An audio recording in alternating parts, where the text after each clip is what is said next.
The plates were still warm when my uncle cleared his throat loudly at the head of the table. "Before we eat," he said, looking around the dining room at everyone gathered, "I think we should address something important." Every fork paused midair. Conversations died instantly. My mother folded her napkin slowly like she'd rehearsed this moment 100 times. "We need to talk about Jade," she announced clearly, her voice carrying across the table. "She's become ungrateful." Every pair of eyes in that room turned to me. Ungrateful. That single word hit me like a physical slap across the face. My brother leaned back in his chair with that infuriating smirk, the kind of expression people wear when they've just successfully rewritten history in their favor.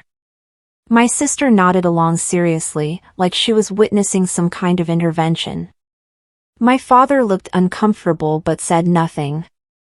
I hadn't spoken a single word yet. I'd barely even sat down. But they had already decided who the villain of this story was. My name is Jade, and this dinner wasn't an intervention or a family discussion. This was an ambush. A carefully planned public shaming designed to put me back in my place. To remind me of my role. To make me feel small enough to start performing again. But what they didn't know, what they couldn't possibly know, was that I'd been preparing for this moment for 3 months. And I had receipts. Actual, undeniable receipts that were about to change everything. I'm the youngest of 3 siblings in my family. Not the golden child, that was always my brother.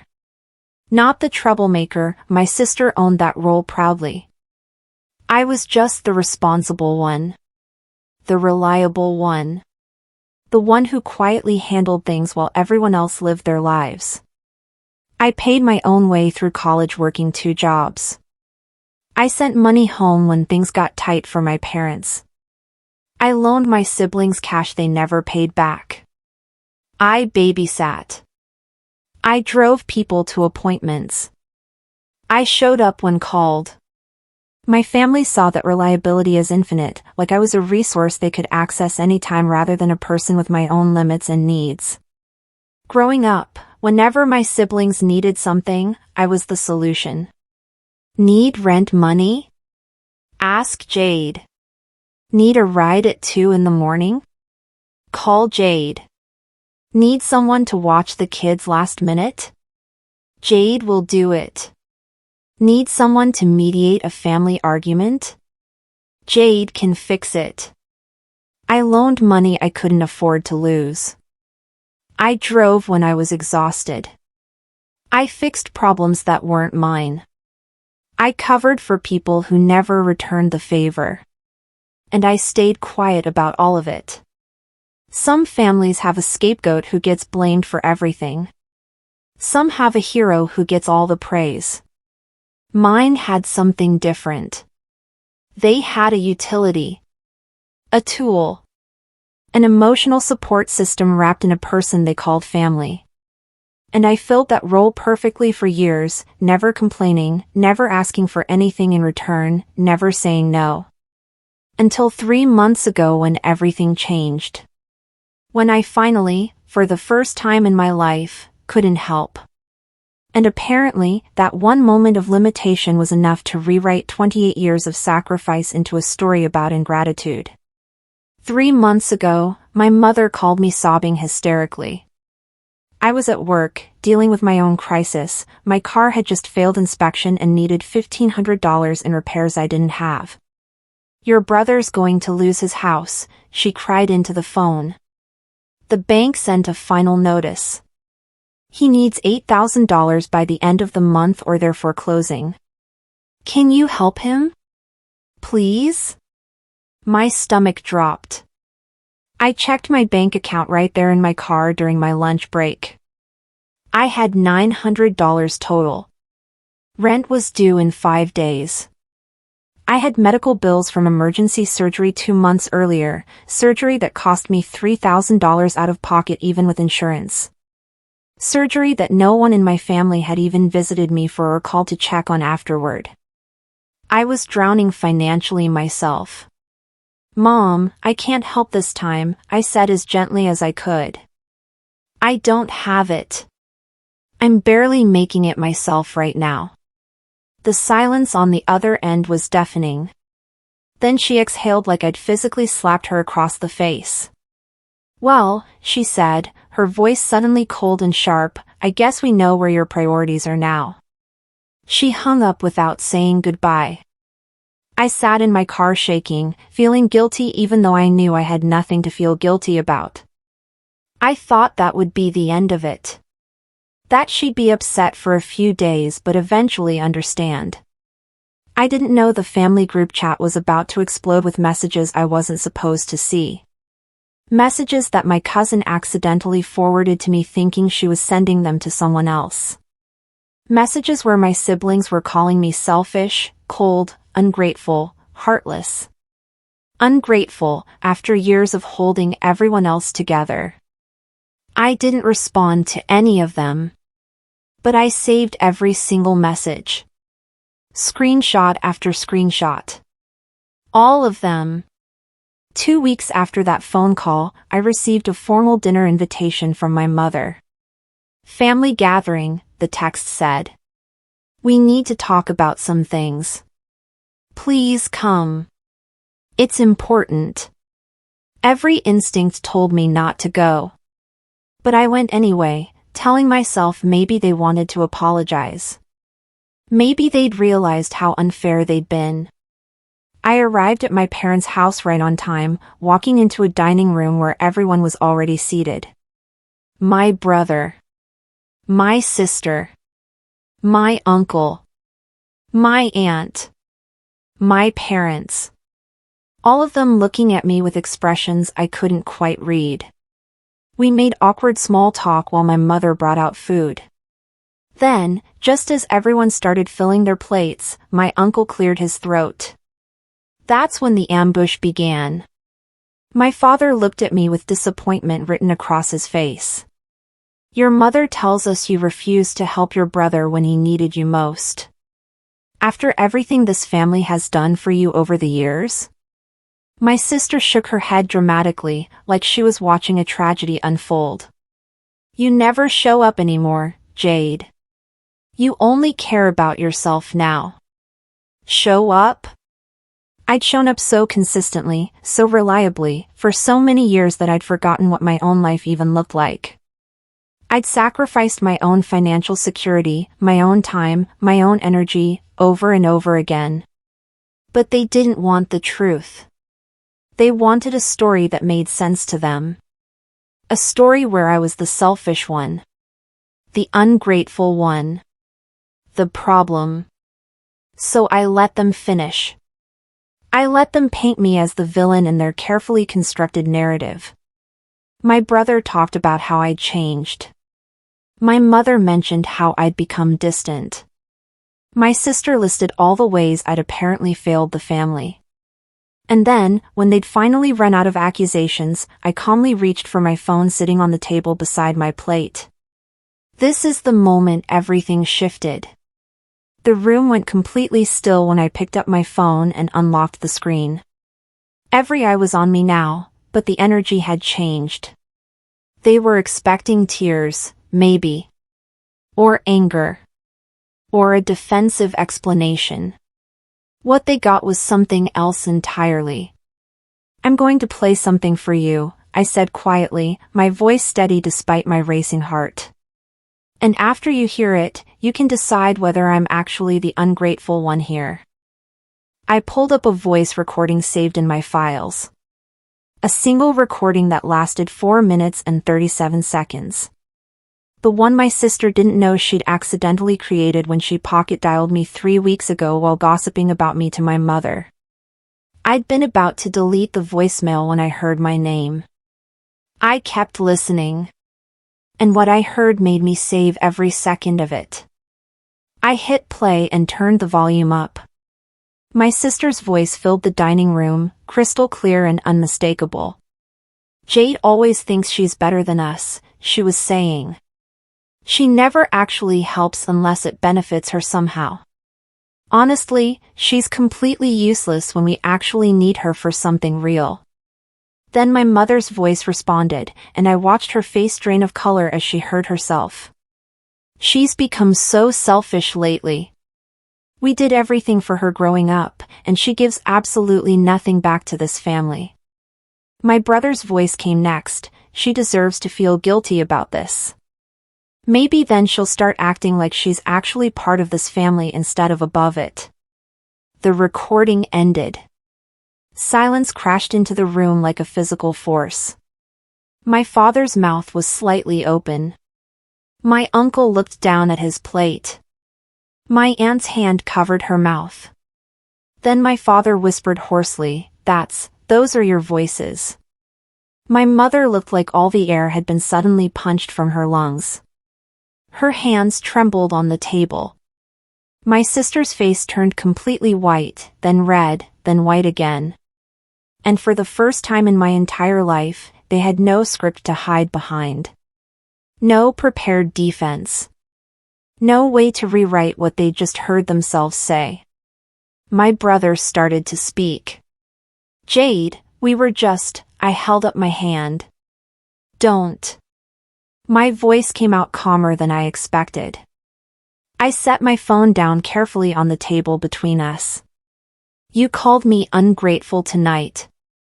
You invited me here to shame me in front of the family. To make me feel small. To put me back in my place as the person who gives and never asks for anything in return." I looked at each of them in turn. My mother wouldn't meet my eyes. But when I needed help after my surgery 2 months ago? No one called to check on me. When I covered your rent, Mom, 3 years ago when Dad was out of work? You never even said thank you. When I loaned money, drove people around at all hours, babysat without notice, cooked for family gatherings, filled in when others bailed, paid for things I couldn't afford, it wasn't gratitude you wanted from me. I paused, letting that sink in. You wanted access. Unlimited access to me as a resource you could use whenever convenient. My mother finally found her voice, but it came out as barely a whisper. "Jade, sweetheart, we were just upset when we said those things. We didn't really mean," I shook my head firmly. "No, Mom. You meant it. That's why you said it when you thought I couldn't hear. That's your actual opinion of me. When you're not performing for me, when you think I'm not listening, that's what you really believe. That I'm selfish. Ungrateful. Useless unless I'm giving you something." My sister tried a different approach. "We're family, Jade.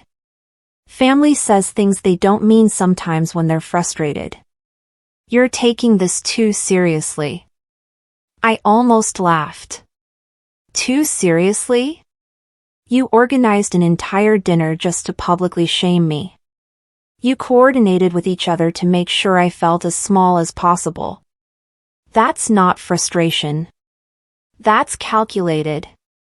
My brother stood up from his chair. "Look, I didn't mean any of what I said on that recording. I was just venting." "But you said it," I interrupted. "And more importantly, you believed it enough to say it out loud. Multiple times. To multiple people." I looked around the table at all of them. The recording didn't make you mean. It just revealed what was already there. What you already thought. What you probably have thought for years but only now felt comfortable saying. The table had turned cold, but not for me this time. For them. They were the ones squirming now. The ones trying to explain away their own words. The ones caught. I pushed my chair back and stood up slowly. Everyone watched me like they weren't sure what I was going to do next. "I love this family," I said, and I meant it despite everything. "But I'm done being the unpaid emotional labor. I'm done being everyone's backup plan. I'm done being expected to sacrifice myself over and over while being criticized the one time I can't. And I'm done being told I should be grateful for being mistreated. My father spoke for the first time, his voice heavy. Jade, please. Can we fix this? Can we talk about this like adults? I looked at him directly. We can try. But not tonight. Not when you all came here planning to gang up on me. Not when none of you have actually apologized for what you said or what you plan to do here tonight. Not when you're only sorry because you got caught. I picked up my purse and jacket from the back of my chair. You don't get to call me ungrateful when you only appreciate me when I'm useful to you, I said quietly but firmly. You don't get to rewrite history and make me the villain because I finally had the audacity to have my own limitations. I've given this family everything I had for years. And the one time I couldn't give more, you decided that erased everything else. So no, we're not fixing this tonight. Maybe not for a long time. My mother started crying. My sister looked angry. My brother looked stunned. My father just looked tired and old suddenly. I walked to the front door with everyone still sitting frozen at the table. My hand was on the doorknob when my aunt, who'd been silent this entire time, spoke up. Jade, wait. I turned around. She stood up and walked toward me slowly. I'm sorry, she said simply. I knew this dinner was wrong. I should have warned you. I should have said something. But I was afraid they'd turn on me too if I broke ranks. That's not an excuse. I'm sorry. I looked at her for a long moment. Thank you, I said. That means something. She nodded. For what it's worth, you're right about all of it. They've taken advantage of you for years. I've watched it happen and said nothing. That makes me complicit. She glanced back at the table where everyone was watching us. I think they know it too. They're just too proud or too scared to admit it right now. I squeezed her hand briefly. Then maybe this needed to happen. Maybe they needed to hear their own words played back. Maybe I needed to finally stand up. I opened the door and stepped out into the cool evening air. My aunt called after me. Will you come back? To family things, I mean? I paused on the porch. I don't know yet. Maybe when people are ready to actually acknowledge what happened instead of just wanting to move past it. Maybe when apologies come without excuses attached. Maybe when I'm valued for who I am instead of what I provide. I walked to my car and drove away. And for the first time in years, despite the heaviness of what had just happened, I felt something unexpected. I felt light. Free. Like I'd been carrying a weight I didn't even realize was there until I finally set it down. The next morning, my phone was flooded with messages. Text after text after text. My mother, we need to talk. Please call me. My brother, that was really messed up what you did last night. My sister, you embarrassed the entire family with that recording. That was private. I read them all but didn't respond to any of them. Private? They'd planned a public shaming dinner and were upset that I'd defended myself? The hypocrisy was almost funny. Then I got a message from my cousin, the one who'd accidentally forwarded me the group chat messages months ago. I heard about dinner. Are you okay? I called her. She picked up immediately. Jade, oh my God. The family group chat has been going insane. Your mom is saying you ambushed them. Your sister is saying you recorded them illegally. Your brother is trying to play victim. I sighed heavily. Of course they are. They can't accept responsibility, so they're making me the villain again. My cousin hesitated. There's something else you should know. Some of us younger cousins have been talking about how the family treats you. How they've always treated you. We've noticed. And we're kind of done with it too. My heart squeezed. Really? Really, she confirmed. You're not crazy, Jade. You're not ungrateful. You're just the first one brave enough to finally say something out loud. To stop pretending everything's fine.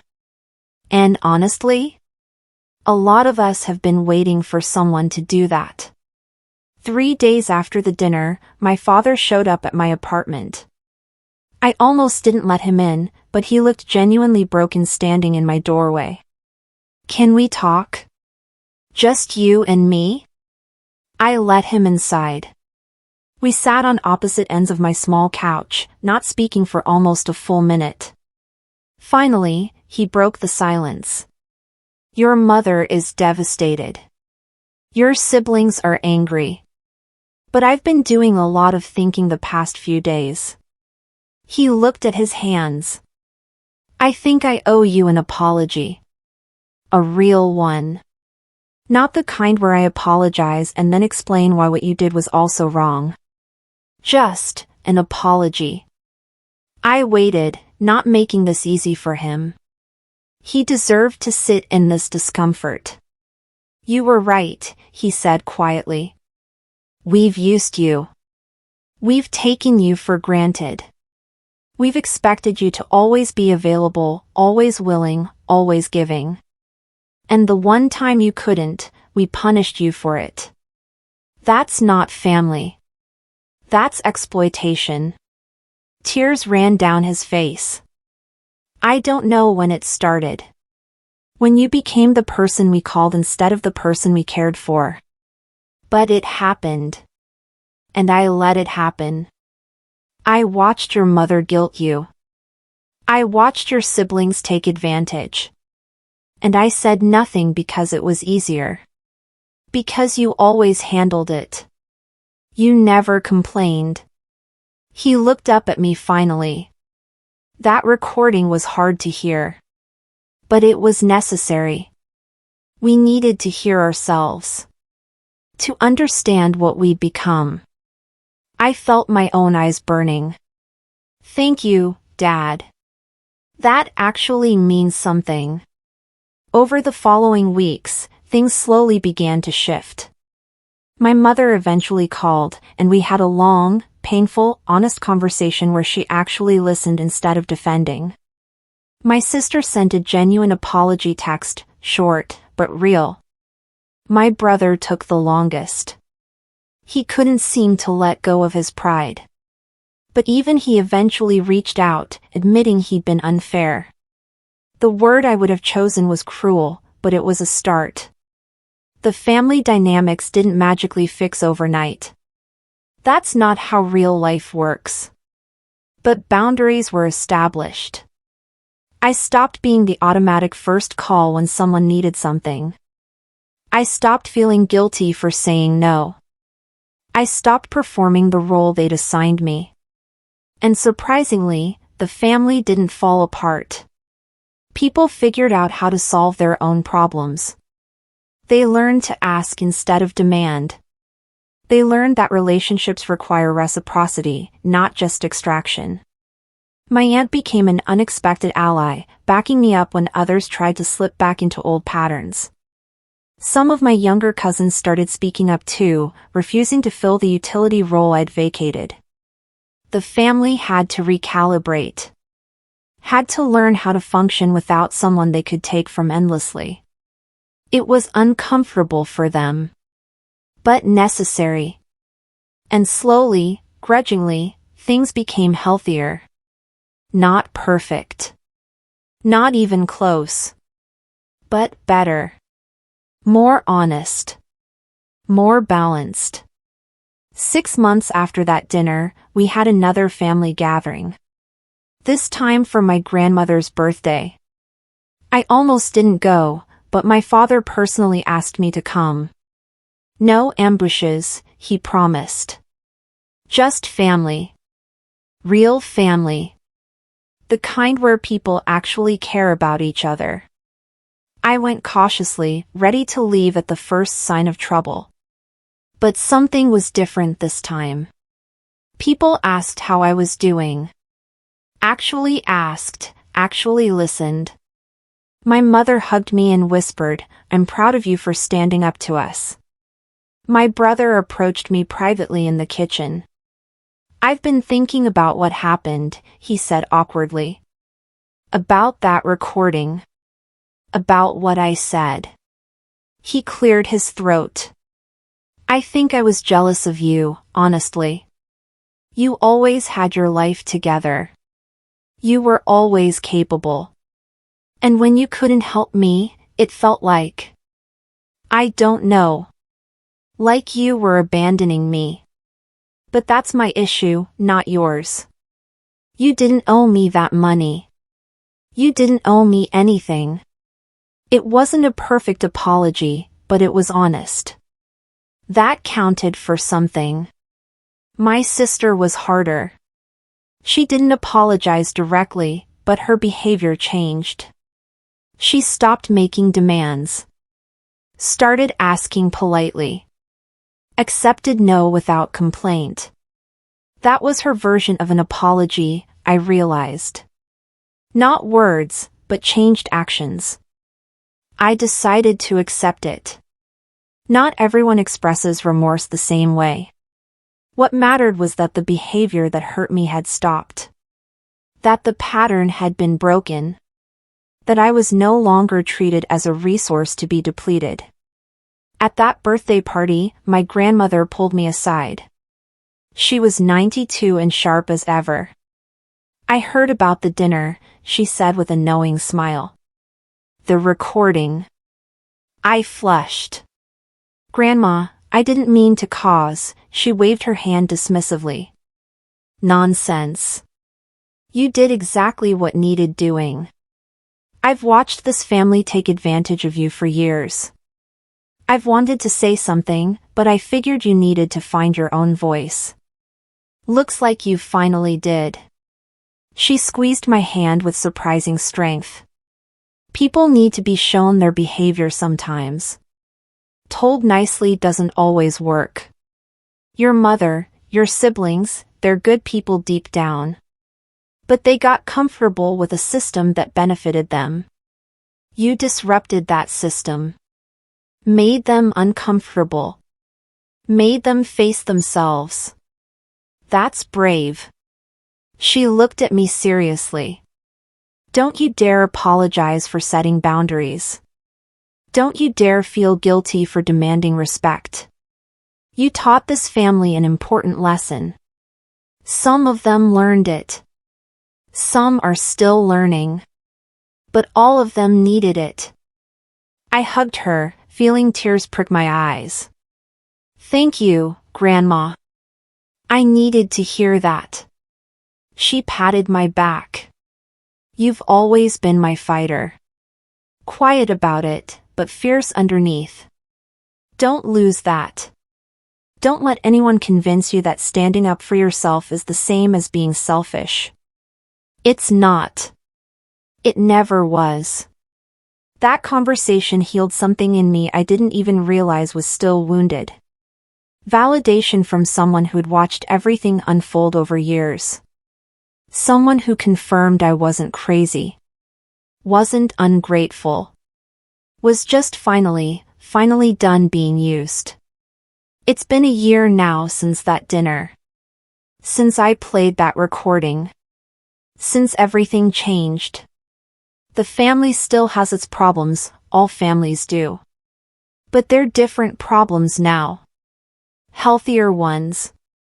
Problems about communication and feelings, not about who's being exploited and who's doing the exploiting.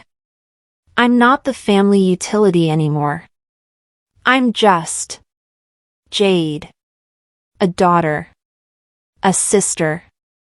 A person with my own life and my own limits. And they respect that now. Most of the time.